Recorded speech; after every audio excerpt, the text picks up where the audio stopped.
अस्सलामुअलैकुम क्लास 8। आज मैं आप लोगों के साथ एक्सरसाइज 6.5 क्वेश्चन नंबर 5 शेयर करने लगी हूँ। इस क्वेश्चन के हमने बनाने हैं फैक्टर। क्वेश्चन है 16a² माइनस 400b²। अब इन दोनों वैल्यूज़ में से अगर हम कुछ कॉमन ले सकते हैं तो पहले कॉमन ले लेते हैं।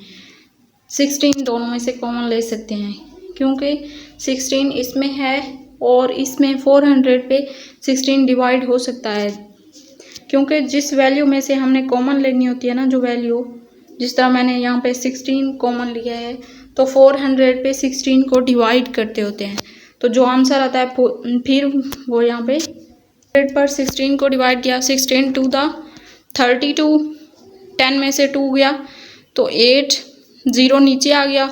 16 5 द 80, 5 6 30, 3 5 1 5 और 1 3, 16 5 80। 5 यहाँ पे लगाया और 80 माइनस किया तो 0, मतलब पूरा डिवाइड हो गया है। इसका आंसर है 25।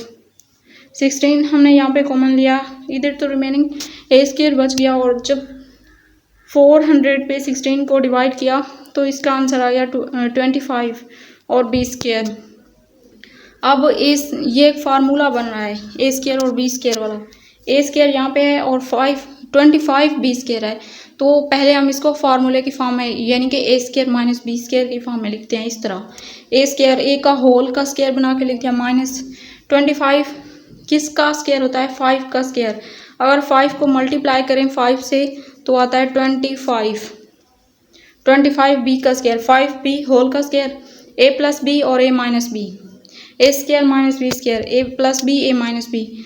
तो ये आ गया इसका आंसर। क्वेश्चन नंबर 5 के फैक्टर बन गए हैं। उम्मीद है कि आप लोगों को वीडियो पसंद आई होगी। अगर वीडियो पसंद आई है तो लाइक करें और अपने दोस्तों के साथ शेयर करें। मिलते हैं नेक्स्ट वीडियो में, तब तक के लिए अल्लाह हाफिज़।